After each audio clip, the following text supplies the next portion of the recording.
నమస్కారం వార్తలకు స్వాగతం. ముందుగా ముఖ్యాంశాలు.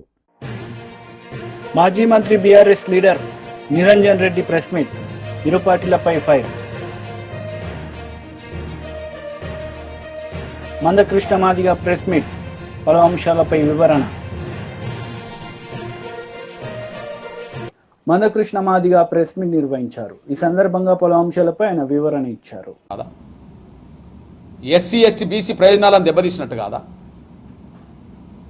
కాబట్టి రేవంత్ రెడ్డి గారు సర్కారు ఎస్సీ ఎస్టీ బీసీలను నమ్మించడానికి ఎన్నికల ముందు డిక్లరేషన్ చేయించిండ్రు, మా వర్గాలతో చేయించిండ్రు, మా వర్గాలను నమ్మించిండ్రు, ఓట్లు వేయించుకున్నారు, అధికారం అగ్రకులాలకు వచ్చిండ్రు, అనగాన వర్గాల అవకాశాలన్నీ అగ్రకులాలకు దోచిపెట్టడానికి ప్రయత్నం చేస్తుండ్రు.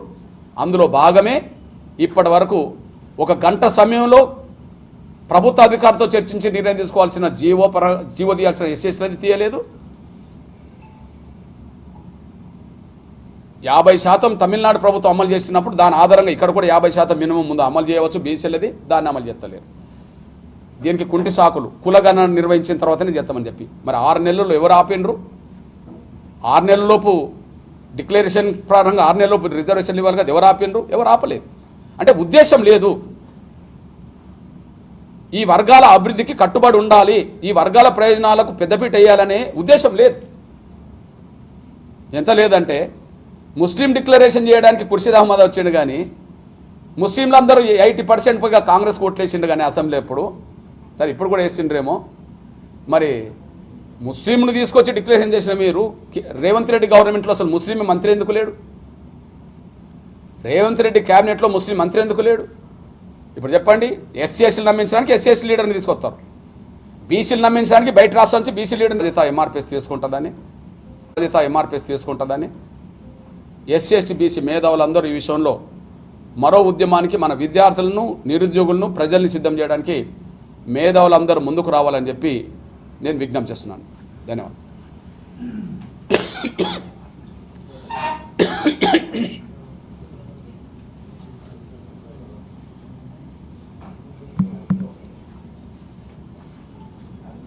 థ్యాంక్ యూ నా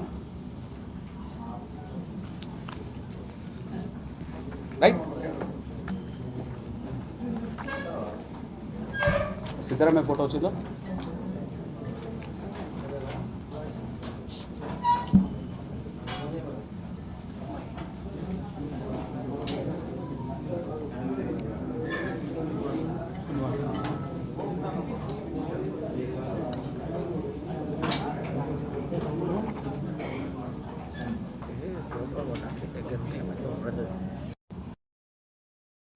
ఈ 80% దాటారు జనాభా పరంగా. ఈ 80% దాటిన ఈ వర్గాలను నమ్మించి ఓట్లు వేయించుకున్నది కాంగ్రెస్. అధికారంలోకి వచ్చినాక ఈ 3 వర్గాలను ప్రధానంగా మోసం చేస్తున్నది.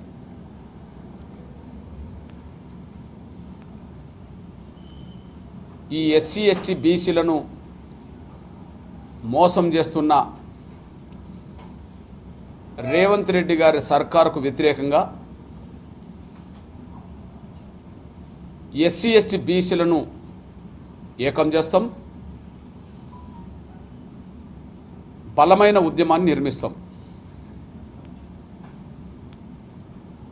ప్రధానంగా ఏ విషయంలో నమ్మించింది, ఏ విధంగా నమ్మించింది, ఏ విధంగా రేవంత్ రెడ్డి గారి సర్కారు మోసం చేస్తుందో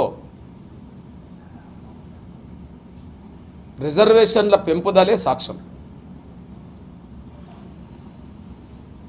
ఎస్సీ ఎస్టీలను నమ్మించడానికి ఎస్సీ ఎస్టీ డిక్లరేషన్ చేసింది. ఆ డిక్లరేషన్తో ఎస్సీ ఎస్టీ ప్రజలని నమ్మించే ప్రయత్నం చేయడానికి సాక్షాత్తు కాంగ్రెస్ పార్టీ జాతీయ అధ్యక్షుడే దళిత వర్గం కనుక మల్లికార్జున ఖర్గే గారిని చేవెళ్ళకు తీసుకొచ్చి ఎస్సీ ఎస్టీల రిజర్వేషన్లు పెంచుతామని చెప్పి డిక్లరేషన్ తన చేతుల మీద చేయించాడు.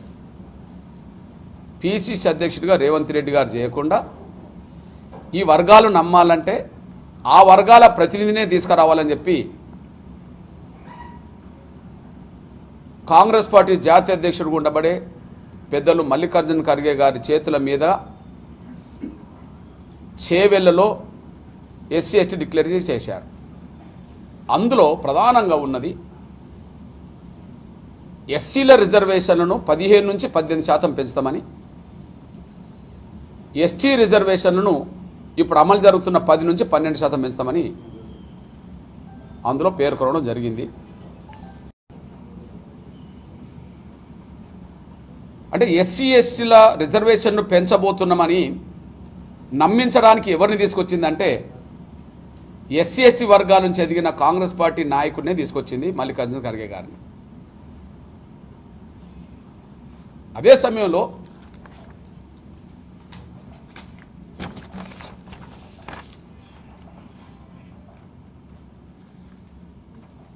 మల్లికార్జున ఖర్గే గారు రెండోది కులగణన చేసి 6 నెలలలోపే రిజర్వేషన్ను పెంచుతామని, కులగణన చేసి 6 నెలలలోపే రిజర్వేషన్ను పెంచుతామని బీజేపీ లీడర్ మీడియా సమావేశం నిర్వహించారు. ఈ సందర్భంగా పలు అంశాలపై ఆయన మాట్లాడారు. ఏ నాయకుడికి లేదు. మోదీ కావాలని దేశ ప్రజలు అనుకుంటున్నాడు. మన దేశ ప్రజలు కాదు, ప్రపంచవ్యాప్తంగా ఉన్నటువంటి అనేక మంది భారతీయులే కాకుండా ఇతర దేశాల అధినేతలు సైతం కూడా మోదీ దేశానికి ప్రధానమంత్రి అయితే ఈ యొక్క ప్రపంచానికి దిక్సూచిగా మాట్లాడేటువంటి ఆశాభావాన్ని కూడా వ్యక్తం చేస్తారు. తప్పకుండా భవిష్యత్తు ఉన్నది యువతకు. చలే మోడీ గారు యువతనే, మోడీ గారు ఉన్నంత యువత నీకు నాకేడుంది మేడం. ఈ స్థాయికి ఇది ఎంత ప్రమాదకరమైనది. ఇది దేశ భద్రతకు సంబంధించిన అంశాలు. ఈ రకంగా దేశ భద్రతకు మరి విఘాతం కలిగించే చర్యలకు పాల్పడ్డారు. దేశ ద్రోహులుగా పరిగణించాల్సిన వ్యక్తులను ఉపేక్షిస్తున్నదంటే ఎక్కడో మరి ఈ యొక్క మరి ఈ రెండు కాంగ్రెస్ లేదా టీఆర్ఎస్లో ఏదో రహస్య ఉడంబడిక జరిగినట్టుగా మేము భావిస్తాం. భారతీయ జనతా పార్టీ మొదటి నుంచి మేము స్పష్టంగా చెప్తూనే ఉన్నాం. కేసీఆర్ గారు మోదీ గారిని మరి విభేదిస్తూ వ్యతిరేకిస్తూ ఏ రకంగా అవసరమైతే డబ్బులు నేను ఖర్చు పెడతాను, నాకు ఆ యొక్క ప్రతిపక్ష మరి కన్వీనర్ ఆ కూటమికి ఇస్తే అని చెప్పిన వ్యక్తి ఈరోజు ఇదంతా చూస్తుంటే రేవంత్ రెడ్డి గారు మిన్నకుండా ఉన్నారంటే హైకమాండ్ ఒత్తిడిల మేరకు లొంగిపోయారా, లేదా నువ్వు స్వయంగా బాధితుడు అయినప్పటికీ జైలు పోయినటువంటి నీవు కూడా ఉపేక్షిస్తున్నావంటే ఢిల్లీ పెద్దల ప్రమేయం ఉన్నట్టుగా కలపరుస్తుంది. నేను మొదటి నుంచి చెప్పాను కూడా, ఈ ఎన్నికల తర్వాత ఖచ్చితంగా బీఆర్ఎస్ కాంగ్రెస్లో విలీనం కావడం ఖాయం, అదే లేదా ఆ కూటమిలో చేరడం ఖాయమని. అయినా ఇవాళ ఈ దర్యాప్తుల పేరు మీద దాన్ని జాప్యం చేస్తూ ఈ రకంగా ఫోన్ ట్యాపింగ్ విషయంలో కూడా చాలా మెతకగా వివరిస్తూ, విచిత్రం ఏంటంటే ఈ ఫామ్ హౌస్ ఎమ్మెల్యేల కొనుగోలు ఎపిసోడ్ అంతా కూడా మేము మొదటి నుంచి ఇది డ్రామా నాటకే ఫకీలో ఆనాడు ముఖ్యమంత్రి గారు మరి తన బిడ్డను కాపాడుకోవడానికి చేస్తున్న తతంగం అంటే ఆ రోజు ఎవరు కూడా నమ్మలేదు. ఇదే కాంగ్రెస్ పార్టీ బీఆర్ఎస్ బీజేపీ ఒకటి అనే నేరేటివ్ క్రియేట్ చేసి రాజకీయంగా లాభపడ్డ విషయం వాస్తవమే. కానీ ఇప్పుడు ఈ వాంగ్మూలంలో చాలా స్పష్టమవుతున్నది. ఎందుకంటే ఇది ఆ రోజు తన బిడ్డ కవిత ఏదైతే ఈ యొక్క మద్యం కుంభకోణంలో కూరుకుపోయిందో ఆ మద్యం కుంభకోణం నుంచి తప్పించడానికి చేసిన ప్రయత్నమే ఈ ఫోన్ ట్యాపింగ్. ఆ రకంగా ఢిల్లీ పెద్దలను బీజేపీ పెద్దలను ఇరికించి ఏదో రకంగా కవితను గట్టెక్కించడానికి చేసినటువంటి మరి కుట్రలు చర్యలు అని చెప్పి కూడా ఈ వాంగ్మూలంలో మరి బయటపడుతున్నది. వారు కేవలం ఫోన్ ట్యాపింగ్తో సరిపెట్టలేదు, బ్రౌజింగ్ హిస్టరీ, వాయిస్ కాల్స్ కూడా ట్రాక్ చేశారట, వాట్సాప్, సిగ్నల్, స్నాప్చాట్ కాల్స్ కూడా రికార్డ్ చేశారట.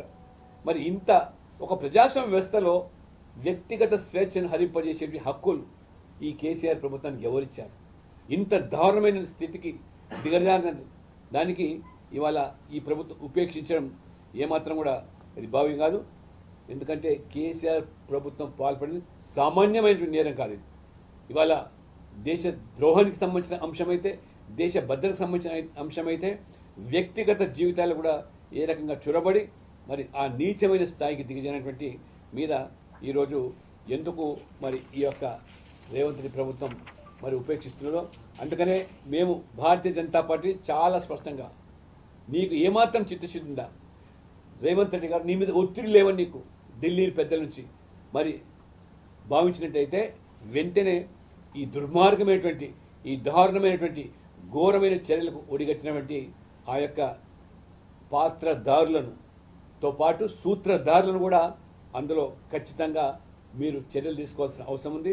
దానికి మరి వెంటనే సిబిఐ దర్యాప్తు ద్వారా నీళ్లకు నీళ్లు పాలకు పాలు తేల్చాల్సిన బాధ్యత మీ మీద తప్పితే లేనట్లయితే మరి ఈ యొక్క 10 జనపద్ ఆదేశాలకు అనుగుణంగా మరి లొంగిపోయినట్టయితే ఇవాళ బీఆర్ఎస్ పట్టిన గతే కాంగ్రెస్ పడుతుందని ఖచ్చితంగా మరి ప్రజలు ఈ ప్రభుత్వాన్ని మరి ప్రశ్నించే స్థాయి తిరగబడే స్థాయి కూడా వస్తుందని చెప్పి కూడా నేను హెచ్చరిస్తా ఉన్నాను. ఇప్పుడు చర్యలు తీసుకోవాలి కదా. ఇప్పుడు న్యాయపరమైన చర్యలు ఆ తప్పిదాన్ని ఏ చట్టం కింద వస్తుందో ఆ చట్టం కింద వాళ్ళు చర్యలు తీసుకోవాలి. టెలిఫోన్ యాక్ట్ దాని కిందకి వస్తుంది, ఆయన పైన చర్యలు తీసుకోవాలని అంటారు. కానీ సీఎం నిన్న చెప్పింది ఏంటంటే ఆఫ్ ద రికార్డ్ మీడియాతో మాట్లాడుతూ ఎలక్షన్ కోడ్ ఉంది, ఆ కేసుని ఇప్పుడు పరిశీలించలేదు, ఎలక్షన్ కోడ్ అయిపోయినాక ఆయన పర్సూట్ చేస్తానని చెప్పారు. ఎలక్షన్ కోడ్ రాకముందు ఏం చేసినారు? అప్పుడు అధికారుల మీద చర్యలు తీసుకున్నారు కదా. అప్పుడు ఎందుకు మీరు బయట పెట్టలేదు? అంటే ఎలక్షన్ దాకా వాళ్ళ సేవలు వాడుకున్నారా మీరు? బీఆర్ఎస్ సేవలు, బీఆర్ఎస్ మీకు అవసరం అనిపించిందా? ఇది అంతా కూడా ఒక కట్టు కదా. ఇదంతా కూడా రాజకీయమైనటువంటి మరి కుట్రలో భాగంగా కేవలం బీజేపీ ఎదిరించేదానికి అన్ని పార్టీలు ఓ గొడుగు కింద అవినీతి పార్టీలు ఈ చర్యలకు పాల్పడ్డ అందరూ కూడా ఏకమవుతున్నారు అని పదే పదే మోదీ గారు చెప్తా ఉంటే దాన్ని కొంతమంది తప్పుపట్టారు. ఇవాళ వాస్తవాలు వెలుగులోకి వస్తున్నాయి. ఇంత దారుణమైన ఘోరమైన పరిస్థితికి దిగజారంటే తెలంగాణను ఒక మాఫియా రాజ్యంగా మార్చేశారు. మరి ప్రజాస్వామ్యం గురించి మాట్లాడే రాహుల్ గాంధీ కానీ లేదా ఇవాళ రాజ్యాంగం గురించి మాట్లాడే కాంగ్రెస్ పార్టీ కానీ ఎందుకు ఇవాళ నోరు నిప్పటం లేదు? ఇంత ప్రజాస్వామ్యానికి విఘాతం కలిగించే చర్యలకు పాల్పడితే మరి ఇది రాజ్యాంగాన్ని ఇవాళ అవమానపరచడం కాదా? ఎందుకు కాంగ్రెస్ ఇవాళ కనీసం మాట్లాడటం లేదు? ఇవాళ ఎందుకు నోరు మెదటం లేదు? మన ఎన్నికల్లో కూడా ఈ అంశాన్ని ఎందుకు ప్రస్తావించలేదు కాంగ్రెస్ పార్టీ? రాహుల్ గాంధీ ఇన్నిసార్లు మరి తెలంగాణకు వచ్చాడు. మరి కేసీఆర్ యొక్క దురగాతల గురించి ఎందుకు వారు మాట్లాడకపోయారు? మరి రాహుల్ గాంధీ కానీ మల్లికార్జున ఖర్గే కానీ. కాబట్టి ఇదంతా కూడా చాలా స్పష్టంగా తెలంగాణ ప్రజలు అర్థం చేసుకోగలుగుతాం. కేసీఆర్తో కాంగ్రెస్ పార్టీ రాజీ పడుతున్న విషయాన్ని ఇవాళ చెప్పకుండా చెప్తారు. బీఆర్ఎస్ లీడర్ మీడియా సమావేశం నిర్వహించారు. ఈ సందర్భంగా పలు అంశాలపై ఆయన మాట్లాడారు. ఏం మాటలు అవి? ముఖ్యమంత్రిగా ఉండి మాజీ ముఖ్యమంత్రి మీద మాట్లాడే మాటలేనా అవి? ఏం దోస్తే అది మాట్లాడమే ముఖ్యమంత్రి దక్షతన? నియంత్రించుకొని నిగ్రహంగా మాట్లాడితే ఆ పదవికి వన్నె వస్తుంది. గుర్తుపెట్టుకోండి రేవంత్ రెడ్డి గారు.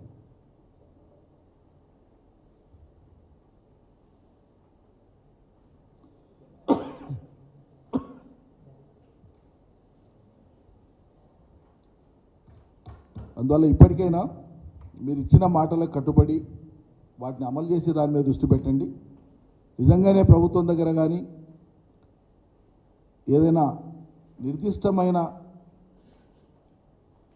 సమాచారం ఉంటే చట్టబద్ధ సంస్థల ద్వారా మీరు చేసే పని చేసుకోండి. దానికి డైలీ వారి ప్రచారం అవసరం లేదు, అడ్వర్టైజ్మెంట్ అవసరం లేదు. ఇంకా చూడబోతానంటే వీళ్ళు పేపర్ యాడ్స్, టీవీ యాడ్స్ ఇచ్చి కూడా ప్రచారం చేయించేటట్లున్నారు ఈ ఆరోపణల మీద. వాళ్ళు ఓవర్ ఎంతూజియాజం అట్లా కనిపిస్తుంది. ఎగ్జైట్ అయి ఉన్నారంతా. ఇది మంచిది కాదు, శ్రేయస్కరం కాదు. ప్రభుత్వాన్ని నడిపే తీరు ఇది కాదు. దయచేసి restrain your self, refrain from doing such things. Thank you.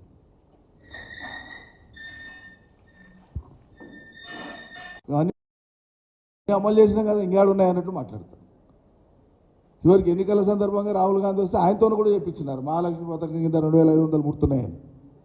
అంటే ఇంత బ్లఫ్ చేయడం, చేయని దాన్ని, అమలు చేయని దాన్ని, ప్రారంభించని దాన్ని కూడా ప్రారంభం అయిపోయినాయి, అమల్లో ఉన్నాయి, అన్నీ నెరవేర్చడం, ఏదో ఒకటో రెండో మిగిలిన అన్నీ అయిపోయినాయి అన్నట్లుగా టేక్ ఇట్ ఫర్ గ్రాంటెడ్గా తీసుకొని మాట్లాడడం అనేది అలవాటు అయిపోయింది.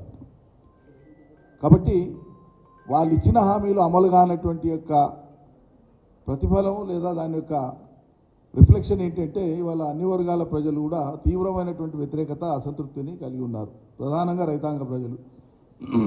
కరెంటు కాడ వైఫల్యం ఈ సర్కార్ది, నీళ్ళు ఇచ్చే కాడ వైఫల్యం, చివరికి వాళ్ళు పండించిన పంట కొంటామని చెప్పి కొనకపోగా నానా ఇక్కట్లు రైతులు పడ్డారు, ధాన్యం దడిచిపోయింది, చాలా రకాల ఇబ్బందులు పడ్డారు.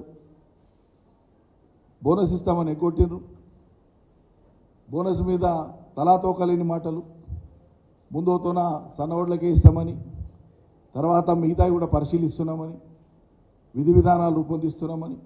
2 సీజన్లు అయిపోయాయి, వానకాలం యాసంగి సీజన్లు అయిపోయాయి. మీ బోనస్ అనేటువంటిది ఇక ఆ బోనస్ను కూడా నమ్ముతాడా? మీ బోనస్ అనేది ఒక బోగస్. కాంగ్రెస్ ఇచ్చినటువంటి రైతులకు బోనస్ అనేటువంటి ఆ మాట అయితే ఉందో అదొక బ్లఫ్, అదొక బోగస్ మాట. మీరు ఇంకో అదనపు బోనస్ ఏమి ఇచ్చినట్టేనంటే రైతుల మీద లాఠీచార్జ్ చేస్తున్నారు. సర్కారు వచ్చిన 6 నెలలకే రైతుల యొక్క డిమాండ్ల మీద రైతులు సంఘటితమై ఎక్కడైనా కూర్చొని ఏదైనా ప్రభుత్వాన్ని అడుగుతున్నారంటే వాళ్ళ మీదకి పురమాయిస్తున్నారు పోలీసులు. మరి గతంలో ఎందుకో జరగలేదు, 9.5 ఏళ్ల కాలంలో ఎందుకో రైతులు లైన్లలో నిలబడలే, గతంలో ఎందుకో ఎరువుల కొరత రాలే, గతంలో ఎందుకో నీళ్లు లేక పంటలు ఎండిపోయినాయనే వార్తలు రాలేదు, గతంలో విత్తనాలు లేక రైతులు ఆందోళన చేయలేదు ఎందుకో. మరి కేసీఆర్ దిగిపోగానే ఇవన్నీ స్టార్ట్ అయితే ఇవన్నీ మీ గొప్పతనాలా? మరి మీ పనితీరుకు మీ గొప్పతనాలకు తార్కాణం ఇదంతా ఎట్లా అర్థం చేసుకోవాలి ప్రజలు? కాబట్టి ప్రజానికాన్ని అర్థం చేసుకోమని విజ్ఞప్తి చేస్తున్నాము. ఇక్కడ ఏంటంటే వీళ్ళు చేయడానికి వీళ్ళకు ఒక ప్రణాళిక లేక, మరి పాలనా దక్షత ఉందా లేదా అనేది ప్రజలు బేరీజ్ వేసుకోవాలి. నేను ఆ మాట అనను. నిజంగానే పాలనా దక్షత ఉంటేనంటే దానికి సంబంధించిన అడుగులు అటువైపు లేవు. పాలనా దక్షత కొరబడిందా? ప్రజలు విచక్షణతో ఆలోచించమని నేను కోరుతా ఉన్నా. ఈ కారణాల చేతనే వాళ్ళు ఏం చేయాలనో పాలుపోక వాళ్ళ వైఫల్యాలు తెర మీదకి వచ్చినప్పుడల్లా ఈ అసలు సినిమా వచ్చే కంటే ముందు న్యూస్ రీల్ అని వచ్చేది వెనుకటికి. అట్లా న్యూస్ రీల్ల టైపులో కొన్ని లీకులు ఇవ్వడం, ఎప్పుడు బుద్ధి పుడితే అప్పుడు ఒక అంశాన్ని తెర మీద తీసుకురావడం. కొద్ది రోజులు కాళేశ్వరంతో నడిపేసింది. మొత్తం కాళేశ్వరం తెల్లారితే పొద్దుముక్తే కాళేశ్వరం కాళేశ్వరం కాళేశ్వరం ఇట్లా అయింది ఇట్లా అయింది ఇట్లా అయింది ఇట్లా అయింది. మిత్రులంతా చూసిండాలా, నిన్న మొన్న మెట్రో వాటర్ వర్క్స్ సంబంధించి కానీ హైదరాబాద్ నది ఏది మంచినీళ్ళ సమస్య మీద కానీ ఇతరత్ర చర్చ జరిగినప్పుడు ముఖ్యమంత్రి మాట్లాడినట్టు మీడియాలో వచ్చింది. ఏందది? హైదరాబాదు 2 జలాశయాలకు 7 టీఎంసీల నీళ్లను, ఉస్మాన్ సాగర్కు హిమాయత్ సాగర్కు 7 టీఎంసీల నీళ్లను మల్లన్న సాగర్ ద్వారా తీసుకురావాలి, త్వరగా ఈ పనులు కూడా చేపట్టాలి, వెంటనే దానికి సంబంధించిన ప్రతిపాదనలన్నీ రెడీ చేయండి అని అధికారులను పురమాయించినట్లు వార్తలు వచ్చినాయి. ఈ నిలకడలేని పొంతనలేని దుందుడుకు వ్యవహారం ఎక్కడి దాకా వస్తుందంటే, పోయిన ప్రభుత్వం మీద ఏదో కక్ష తీసుకున్నట్లు మాట్లాడదాం, పోయిన ప్రభుత్వాన్ని బదనాం చేయడం అనేటువంటి ఒక దుగ్ధ తప్ప ఒక కన్సిస్టెన్సీ ఉంటే పాలకులకు తొందరపడకుండా ముందు దాన్ని ఆకలింపు చేసుకొని అర్థం చేసుకొని ఎట్లా పరిష్కారం చేయాలి ఏం చేయాలని మాట్లాడతారు ఎవరైనా. కానీ వీళ్ళు చేసింది ఏంది? రాగానే కాళేశ్వరం మీద ఏదో పెద్ద మేము బాంబే చేసినాము, ఇక కేసీఆర్ ప్రతిష్ట పోయింది, ఇక కేసీఆర్ అనేది చెల్లడి దీంతో అని చెప్పి పెద్దగా ఏందో బ్లాక్ చేసినాం అనుకున్నారు. మరి కాళేశ్వరం విఫల ప్రాజెక్ట్ అయితేనంటే నువ్వు మల్లన్న సాగర్కి నీళ్ళు ఎట్లా తెస్తావు, మల్లన్న సాగర్ నుంచి హైదరాబాద్ ఉస్మాన్ సాగర్ హిమాయత్ సాగర్కి నీళ్ళు ఎట్లా ఇస్తావు? Simple logic. ఇలా అదే కాళేశ్వరం నీళ్ళు గత అవుతున్నాయి కదా హైదరాబాద్ ప్రజలకు. మేము ఆనాడు చెప్తానంటే మీరు చులకన చేసి మాట్లాడుతుంది కదా. మళ్ళీ ఇలా మీరు మాట్లాడేది ఏంది? కాళేశ్వరం నీళ్ళని మల్లన్న సాగర్ ద్వారా ఉస్మాన్ సాగర్ హిమాయత్ సాగర్కి తీసుకురావాలని నిర్ణయానికి వస్తున్నారు కదా. అంటే మీరు కాళేశ్వరం మీద మాట్లాడింది ఇది ఒక్కటే దృష్టాంతం కాదు, 100 దృష్టాంతాలు ఉన్నాయి. మీరు మాట్లాడింది అవగాహన లేనిది, కేవలం రాజకీయ దుగ్ధతో గత ప్రభుత్వాన్ని బదనాం చేయడానికి మాట్లాడినటువంటిది. టీడీపీ లీడర్ మీడియా సమావేశం నిర్వహించారు. ఈ సందర్భంగా పలు అంశాలపై ఆయన మాట్లాడారు. గెస్ట్ ఆఫీసర్ని పెట్టి ఆయన సంతకం పెట్టి స్టాంప్ వేసి ఆయన వివరాలు అందులో రాస్తాడు. ఎక్కడన్నా పొరపాటున స్టాంప్ వేయకపోయినా లేదంటే ఆయన డీటెయిల్స్ లేకపోయినా అది ఓటర్ తప్పు కాదు, అది ప్రభుత్వం బాధ్యత ఫెలిసిటేషన్ సెంటర్లో. కాబట్టి అటువంటి వాటిని రిజెక్ట్ చేయొద్దు. ఈ 2 కారణాల వలన పోస్టల్ బ్యాలెట్స్లో ఎక్కువ నష్టం జరుగుతుంది, కాబట్టి వీటి మీద మీరు క్లారిఫికేషన్ ఇవ్వాలి. ఉన్న రూల్ పొజిషన్ మీరు కౌంటింగ్ ఏజెంట్లందరికీ, కౌంటింగ్ ఆఫీసర్స్ అందరికీ తెలిసేటట్లు ఓ సర్క్యులర్ ఇవ్వండి అని చెప్పి అడిగాం. ఆయన పరిశీలిస్తా అన్నాడు. ఎలక్షన్ అయిపోయింది. అయిపోయిన తర్వాత 18వ తారీఖున మళ్ళీ మేము ఆ రోజున పలానా కాగితం ఇచ్చాము, దాని మీద ఇప్పుడు మీరు ఒక క్లారిఫికేషన్ ఇవ్వాలి, లేదంటే రేపు కౌంటింగ్లో ఇబ్బంది అవుతుంది, మరి ఎలక్షన్ అయిపోయింది కాబట్టి దీని మీద మీరు ఖచ్చితంగా ఒక నిర్ణయం తీసుకోవాలని చెప్పినప్పుడు నేను మీరు చెప్పిన రూల్ పొజిషన్ కూడా చదివాను, ఒక్కసారి అవసరమైతే ఢిల్లీ ఆఫీస్తో కూడా మాట్లాడి నేను దీన్ని క్లారిఫికేషన్ ఇస్తానని చెప్పి 25/5/2024 ఆయన క్లారిఫికేషన్ ఇవ్వడం జరిగింది. ఆయన క్లారిఫికేషన్లో ఏం చెప్పాడు, ఆయన కొత్తగా ఏం చెప్పలా.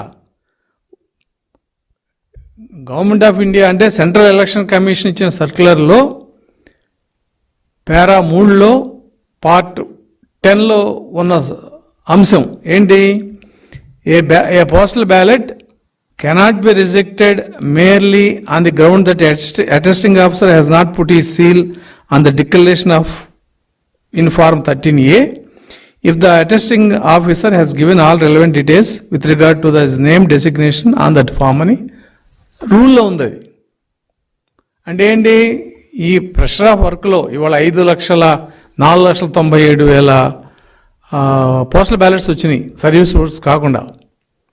కాబట్టి ఎక్కడున్న రష్ ఉన్న చోట కొన్ని చోట్ల పొద్దున్న సాయంత్రం దాకా ఈ ఎక్సర్సైజ్ జరిగింది. కానీ రష్లో ఎక్కడ చిన్న చిన్న ఇటువంటి పొరపాటు జరుగుతాయి. కాబట్టి మేము కూడా దాన్ని ఏమన్నామంటే లిబరల్గా ఉండాలి, రూల్ పొజిషన్ ఉంది కాబట్టి మీరు ఆ ఆర్ఓలకి చెప్పండి అని చెప్పాము. ఆయన ఏం చెప్పాడు, ఈ పొజిషన్ ఇలా ఉంది కాబట్టి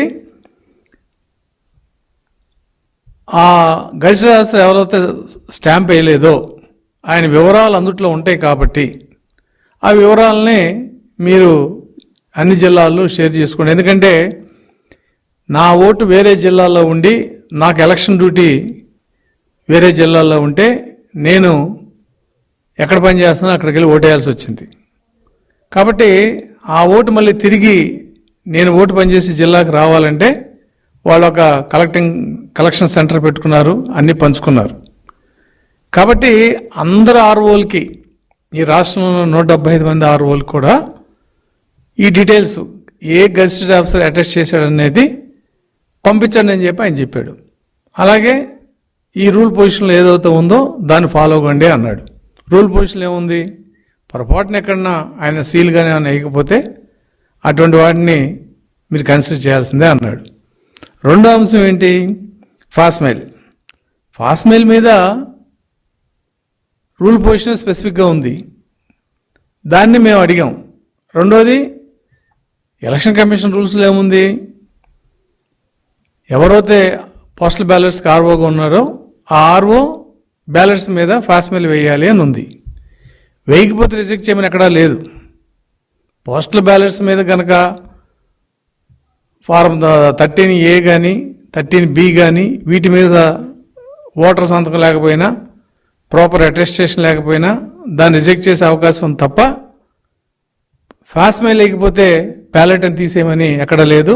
దానికి ఎలక్షన్ కమిషన్ ఏం చెప్పిందంటే ఆ బ్యాలెట్ సీరియల్ నెంబర్ని మీకు కౌంటర్ ఫైల్స్ వస్తాయి కాబట్టి దాంట్లో వెరిఫై చేసుకోండి, అది టాలీ అవుతే దాన్ని వ్యాలిడ్ బ్యాలెట్గా తీసుకోండి అని చెప్పి ఎలక్షన్ కమిషన్ స్పష్టంగా చెప్పడం జరిగింది.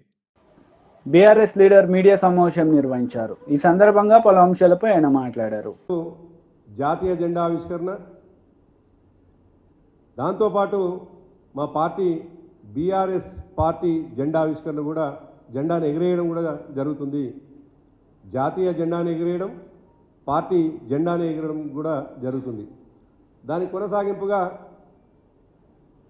బీఆర్ఎస్ పార్టీ అధ్యక్షులు కేసీఆర్ గారు 11 గంటలకు తెలంగాణలోని అన్ని జిల్లాల నుంచి వచ్చినటువంటి మా పార్టీ నాయకుల చేత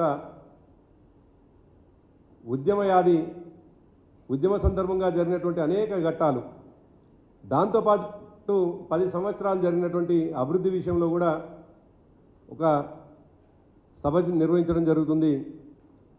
దాని కొనసాగింపుగా దాంట్లో భాగంగానే పక్కనే ఉన్నటువంటి కళింగ ఫంక్షన్ హాల్లో తెలంగాణ ఉద్యమ యాదికి సంబంధించినటువంటి ఫోటో ఎగ్జిబిషన్ కూడా నిర్వహించడం జరుగుతుంది. వీటితో పాటు మేము 3 రోజుల ఉత్సవాలు జరుపుకుంటా ఉన్నాం కాబట్టి ముగింపుగా 3వ రోజు ప్రతి జిల్లాలో జిల్లా పార్టీ ఆఫీసుల్లో మా జిల్లా పార్టీ అధ్యక్షులు జాతీయ జెండాని ఎగిరేయడం, అదేవిధంగా పార్టీ జెండాను కూడా ఎగిరేయడంతో పాటు ఆ రోజు ఆయా ప్రాంతాల్లో ఉండేటువంటి ఆసుపత్రుల్లో పండ్ల పంపకం కావచ్చు, రోగులకు అక్కడ ఉన్నటువంటి పరిస్థితులలో సహకారం చేయడం కావచ్చు, ఈ విధంగా మా పార్టీ నాయకులందరూ కూడా ఆ కార్యక్రమంలో పాల్గొంటారు. మరి తెలంగాణ ఉద్యమం జరిగినటువంటి సందర్భంలో తెలంగాణను కాంక్షించినటువంటి, తెలంగాణ రావాలని బలంగా కోరుకున్నటువంటి ఉద్యమ సంస్థ, ఉద్యమ నాయకులు ఒకవైపు 3 రోజుల ఉత్సవాలు నిర్వహిస్తూ ఉంటే, ఉత్సవాలు జరుపుకుంటుంటే, ఇవాళ ఈ ప్రభుత్వం దుర్మార్గంగా అనేక కార్యక్రమాలకు, అనేక దుర్మార్గమైనటువంటి ఆలోచనలకు తెర లేపడం అనేటువంటిది బీఆర్ఎస్ పార్టీ తీవ్రంగా ఖండిస్తూ ఉన్నది. ఇప్పటికే వినపడతా ఉంది అక్కడక్కడ. ఇప్పటికే అధికారిక చిహ్నమైనటువంటి తెలంగాణ రాష్ట్ర చిహ్నంలో ఉన్నటువంటి వాటిని అన్నింటినీ కూడా తీసేస్తాం అని చెప్పేసి ప్రకటన రావడం అనేటువంటిది చాలా దురదృష్టకరం. ఒకవేళ ఆనాటి ఇప్పుడు ఉన్నటువంటి ఉద్యమ చిహ్నంలో, మన రాష్ట్ర చిహ్నంలో ఉద్యమానికి సంబంధించిన ఆనవాళ్ళు కావచ్చు, ఉన్నటువంటివి వాళ్లకు రాచరికపు ఆనవాళ్ళు అనిపిస్తే, నిజానికి ఆనాడు జరిగినటువంటి అభివృద్ధికి సంబంధించినటువంటి అన్నిటి మీద కూడా